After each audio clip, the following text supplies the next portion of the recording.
Cliquer sur cette vidéo aujourd'hui, c'est que toi aussi tu galères à trouver des idées pour la création de ton contenu. Attention, petit disclaimer, la créativité, c'est pas quelque chose que tu peux contrôler de A à Z et souvent tes meilleures idées, ce sont celles qui vont arriver au moment les moins opportuns. C'est-à-dire que tu sois occupé à cuisiner, que tu sois dans ta douche, que tu sois parti durant une balade shopping. Bref, tous ces petits moments où ton cerveau a le temps de se relâcher et qu'il crée des choses qui sont vraiment innovantes parce que il ne se sent pas forcé d'avoir des idées. Je pense que le cerveau en règle générale, il aime pas trop l'autorité et du coup, c'est au moment où tu le fais le moins travailler qu'il te trouve les choses les plus extraordinaires à créer ou à publier. Néanmoins, il y a quand même 2-3 petites choses que tu peux faire pour apprendre à générer des idées et ne plus être confronté au syndrome de la page blanche. La chose la plus importante quand tu crées du contenu pour une marque ou pour un business ou parce que tu as décidé de faire de la création de contenu mais afin d'être rémunéré, ça va être de créer des choses qui ne sont pas orientées vers ta propre personne mais vers ta cible. Et pour ça, avant d'avoir vraiment les gros aspects techniques de la génération d'idées, il va quand même falloir que tu sois clair au niveau de ta stratégie.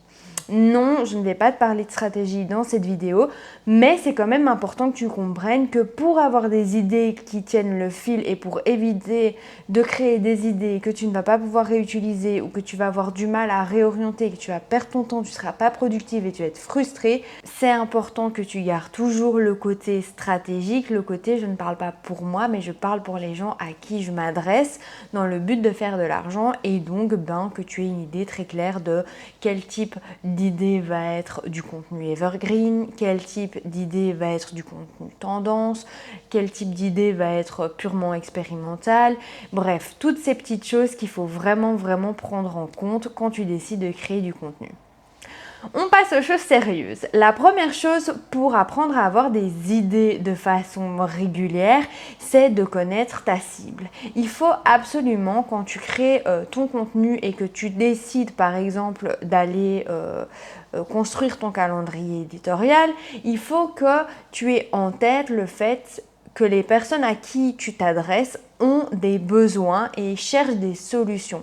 Pas des solutions bateau, pas des solutions qu'elles pourraient trouver n'importe où, non, des vraies solutions qui sont clés en main.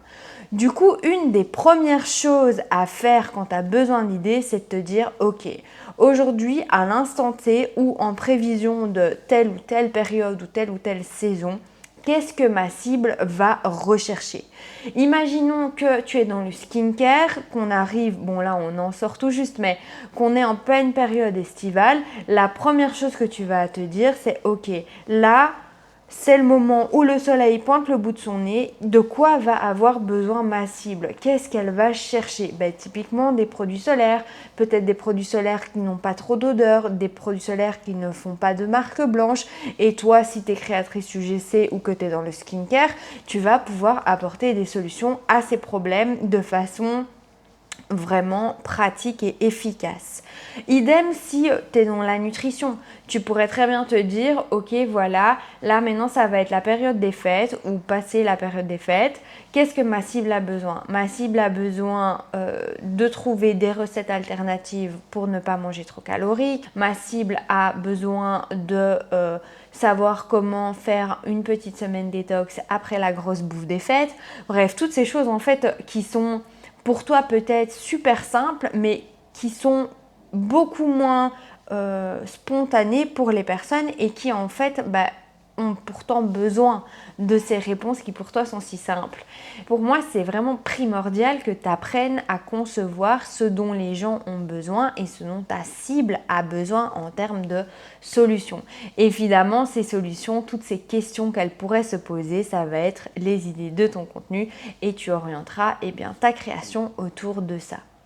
La deuxième chose à savoir, c'est qu'il faut absolument que tu mettes en place une petite routine d'espionnage entre guillemets pour aller voir ce qui se passe chez tes concurrents ou chez les gros business ou les gros revendeurs. Pour moi, les gros revendeurs, ça fait même plus partie de la concurrence. Imagine que tu ailles sur le site d'Amazon, tu sais que pour l'instant tu ne concurrencies pas Amazon, enfin en tout cas Si c'est le cas, félicitations à toi, mais si c'était le cas, tu aurais des gens pour bosser là-dessus et tu regarderais pas ma vidéo. Donc bon, je prends en compte le fait que pour l'instant, c'est peut-être pas encore tout à fait le cas. Il va vraiment falloir que tu incorpores à ta routine cette veille concurrentielle entre guillemets sur les concurrents et les revendeurs qui peuvent proposer tes produits ou tes services. Souvent, dans la revente, ça va être du produit physique, mais c'est hyper important que tu ailles voir ce qui se passe dans les commentaires. Parce que souvent, c'est là que tu vas trouver les frustrations, les questions sur le fonctionnement du service ou du produit, les problèmes rencontrés à la qualité, les interrogations de personnes qui n'ont pas encore acheté et qui voudraient se lancer mais qui ont besoin d'être rassurées par d'autres personnes. Et finalement, toutes ces interrogations, ces doutes, les questions qui sont posées à ces endroits-là, ce sont des idées pour ton contenu à toi. Le but, c'est pas d'aller faire une démarche peu éthique en termes de concurrence. Non, loin de là. Le but, c'est vraiment d'apprendre à capter les frustrations de peut-être ton futur client pour pouvoir en faire du contenu et du contenu qui va toucher directement la personne. Parce que si la personne a été confrontée à ce doute, d'autres personnes seront confrontées à ce doute et forcément, s'il y a quelqu'un qui est capable d'y répondre, c'est tout bénef. Donc si toi tu as l'occasion de le faire, n'hésite vraiment pas à y aller et à répondre à toutes ces questions avec un réel ou avec un post. Je t'avoue que pour tout ce qui est contenu lié vraiment à la problématique, à la réponse de problématiques du style, si moi je dois prendre mon domaine, comment booster ton engagement, je vais toujours le faire via un réel parce que je trouve que ça permet d'avoir à la fois une accroche qui est très très riche en termes de valeur et lié au réel, ça peut vraiment avoir un potentiel de viralité qui est assez important. Donc souvent, c'est un petit combo que moi j'aime bien, mais après tu fais comme tu le sens, je ne suis pas là pour t'imposer les choses. La troisième astuce qui est assez reliée à ça, ça va être le fait d'utiliser des mots-clés. Attention, n'aie pas peur, je sais que le SEO c'est presque devenu une insulte, un gros mot tellement ça peut faire peur, mais je t'assure que c'est hyper important et oui, il y a certainement des experts SEO qui vont aller beaucoup plus loin que toi et moi dans cette démarche-là, mais même toi à ta place, tu es capable d'utiliser les mots-clés pour pouvoir générer des idées de ton contenu. Je ne te parle pas ici de devenir 10 maestro en SEO, c'est pas du tout le but de la vidéo, mais plutôt de comprendre l'opportunité des mots-clés dans la création de tes idées. Si tu vas sur des outils comme Google, tout simplement, SEMrush ou même YouTube, ou encore mieux, si on parle de réseaux sociaux, sur TikTok, tu vas pouvoir, à partir de ton domaine, trouver les mots-clés qui sont recherchés par les personnes intéressées par ton produit ou tes services. Ces mots-clés vont de nouveau un petit peu de la même façon que les commentaires sur Amazon ou chez les concurrents, ça va te donner les grands questionnements liés à ton produit ou à ton domaine.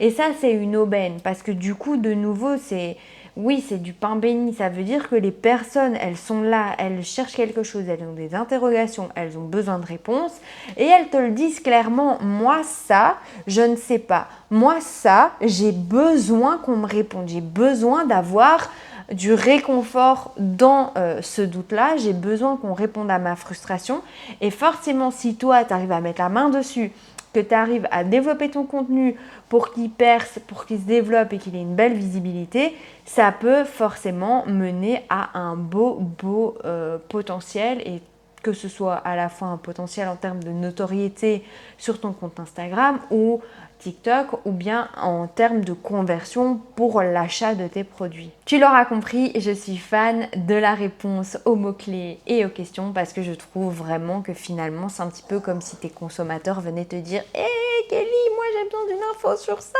tu peux me la donner ?» Bah oui, forcément, si tout le monde pouvait faire ça, voilà, t'aurais plus jamais de problème pour créer ton post. Qu'est-ce que tu dois faire si il n'y a personne justement pour venir te poser ces questions et que tu ne trouves rien sur les sites de tes concurrents ou des gros revendeurs? Eh bien, toi-même, tu devrais être capable de trouver 3-4 mots-clés qui ont un rapport avec ton domaine. Imaginons que tu sois dans l'accompagnement vers le sans gluten. Tu pourrais très bien dire, voilà, mes mots-clés, ça va être quoi? Ça va être transition vers le sans gluten, ça va être recette alternative vers du sans gluten, ça va être alimentation sans gluten, régime sans gluten, voilà, toutes ces petites choses qui vont tourner autour du sans gluten et qui vont te permettre par la suite de poser des questions par rapport à ces mots-clés. Imaginons que tu te dises, ben voilà, moi je pose comme mot-clé alternative sans gluten. Qu'est-ce que tu vas faire? Tu vas pouvoir poser déjà toutes les questions du comment faire X sans gluten, comment faire des lasagnes sans gluten, comment préparer le gâteau d'anniversaire de mon enfant pour respecter son régime sans gluten. Tu vois, et déjà rien que là, ouais, en fait, il y a vraiment moyen de développer des idées hyper vite parce que tu te dis, ah ben oui, moi là maintenant, je fais l'accompagnement sans gluten, donc c'est la transition alimentaire vers du sans gluten. Qu'est-ce que les gens vont pouvoir se demander? Oui, par exemple, comment gérer cette transition sans stress? Comment gérer cette transition sans avoir envie de retomber dans une alimentation qui contient du gluten? Voilà, comment palier par palier arriver à réussir cette transition de la façon la plus optimale. Et ça, tu vois, ces mots-clés-là, il n'y a que toi qui peux les trouver et il n'y a que toi qui peux vraiment savoir s'ils sont optimales pour toi et s'ils répondent à ce que ta cible pourrait avoir envie d'entendre. C'est vraiment hyper important que tu gardes ça en tête, comme je te l'ai dit au début. J'ai pas envie de te parler stratégie dans cette vidéo, mais c'est quand même quelque chose qui est toujours lié de près ou de loin à ta stratégie. Et oui, il va falloir réfléchir à ce que les gens que tu cibles ont envie d'entendre. Maintenant que ça c'est dit, il reste encore 2 choses que tu peux faire pour faciliter les idées à venir et du coup faciliter aussi ta création de contenu. L'avant-dernière chose dont j'ai vraiment envie de te parler, c'est d'apprendre à consommer le contenu que tu regardes sur TikTok, Instagram, YouTube, Reddit, Discord, bref, je m'en fous d'où tu vas voir ton contenu pendant ton temps libre, mais il faut que tu apprennes à le consommer avec un œil de lynx, un œil expert. Au plus tu vas avoir du contenu, au plus tu vas te rendre compte qu'il y a des choses qui fonctionnent vraiment bien parce que ça arrive à toucher l'émotion, le cœur même de l'individu qui regarde ces vidéos. Et toi, dans ta position maintenant, puisque tu crées du contenu pour ta marque, il va falloir que tu t'intéresses au pourquoi du comment ce type de contenu-là a eu autant de réactions et pourquoi est-ce que ça a été aussi phénoménal en termes de visibilité. Je veux vraiment, vraiment, vraiment, vraiment que tu te dises, ok, ça pourrait marcher pour moi. Pourquoi? Parce qu'il y a ça. Ok, moi j'ai fait un réel qui y ressemble, ça n'a pas fonctionné. Pourquoi est-ce que ce réel-là perce alors que le mien a un petit peu plus de mal à être lancé ou bien qu'il n'est même pas montré à la totalité de mes abonnés? Pourquoi? Quand je parle de la totalité de mes abonnés, je veux dire que le nombre de vues n'est même pas égal à ce que toi tu as en termes d'abonnés, que c'est inférieur. Donc ça veut dire que voilà, là il y a vraiment un gros souci en termes de visibilité pour le réel que tu viens de publier. Il va vraiment falloir que tu adoptes un esprit analytique à ce niveau-là. Essaye vraiment de te défaire du côté purement subjectif. Ah, il y a du rose, j'aime du rose, c'est pour ça que ça a marché. Non, ça n'a rien à voir. Il doit y avoir une accroche émotionnelle. Il doit y avoir une valeur qui est tellement importante, que ce soit au niveau de l'émotion ou de l'intellectuel, qui a fait que, voilà, ce réel-là est une tuerie. Et donc, il va vraiment falloir que tu incorpores ça à ta routine. Vraiment, vraiment, vraiment, vraiment. Si tu ne le fais pas déjà, s'il te plaît, commence parce que c'est hyper important et tu vas voir que ça va te permettre à ce niveau-là, non pas de copier, de plagier ce que tu vois, ni même de ressembler aux gens qui ont publié ce genre de contenu, loin de là, mais ça va te permettre en fait de réadapter peut-être des concepts, des tendances à ta sauce, avec ta personnalité à toi pour que vraiment ce soit ton étincelle qui s'en dégage, ton énergie, ta vibe. Tu sais, moi j'adore parler de vibe. Et si c'est ta vibe qui sort à ce niveau-là, forcément il n'y a pas de plagiat, c'est juste oui, tu as des tendances, il faut s'aligner. Ceux qui te disent que les tendances sont inutiles, ne les écoute pas vraiment. Moi, je suis d'avis que si la tendance peut matcher à ton contenu et que la tendance a vraiment un gros impact en termes de visibilité ou un gros impact en termes d'émotion et que tu es sûr que si tu arrives à faire un contenu qui est quali sur cette tendance-là, ça va fonctionner, ben en fait, vas-y. Enfin, à un moment donné, tu vas pas te priver des bonnes choses juste par fierté et par ego. Au cas où c'était pas clair, je parle pas du tout ici de prendre l'idée de quelqu'un, de la recopier et de l'envoyer. C'est pas du tout ça. Mais vraiment te dire, ok, ça pourrait fonctionner. Imaginons, tu as vu, je sais pas moi, la vidéo d'un restaurateur et toi, tu es dans les chaussures. Et ben, la transition pourrait matcher parfaitement avec toi qui présentes tes chaussures. Mais fais-le.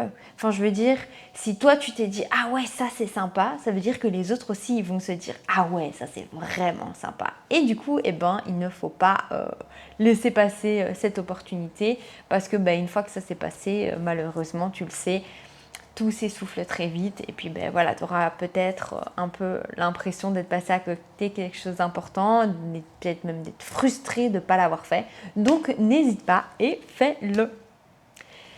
Et enfin, le dernier point qui est hyper important. J'ai l'impression que je dis ça à tous les points, mais en vrai, c'est tellement vrai parce que c'est des choses qui sont tellement essentielles que oui, c'est hyper important aussi. C'est le fait d'accepter que ton cerveau a besoin de respirer.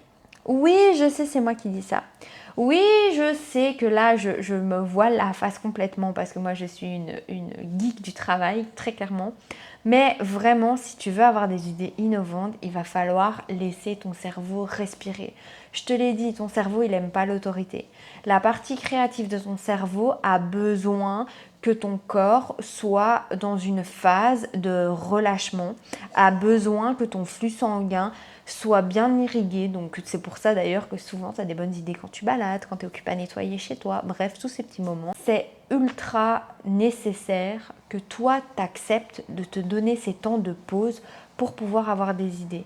Sinon, à un moment donné, je suis désolée, mais tu vas avoir le syndrome de la page blanche, tu vas être dégoûté de créer du contenu, à un moment donné, tu vas être dépassé par tout ce qui se passe, je ne trouvais plus le mot, dépassé par tout ce qui se passe et tu vas peut-être malheureusement finir par arrêter alors qu'en fait que ce que tu fais est bien, il fallait juste laisser un petit peu plus de temps et peut-être aussi prendre un petit peu plus de pause pour pouvoir laisser à ton cerveau le temps et l'énergie dont il a besoin pour créer tout ce que tu lui demandes de créer finalement.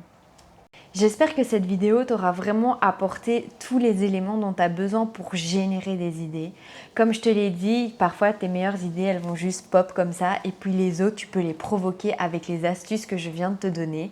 Si jamais cette vidéo, elle t'a plu, n'hésite pas à liker ou même à t'abonner si tu kiffes la création de contenu, l'organisation et le mindset parce que c'est exactement de quoi va parler cette chaîne.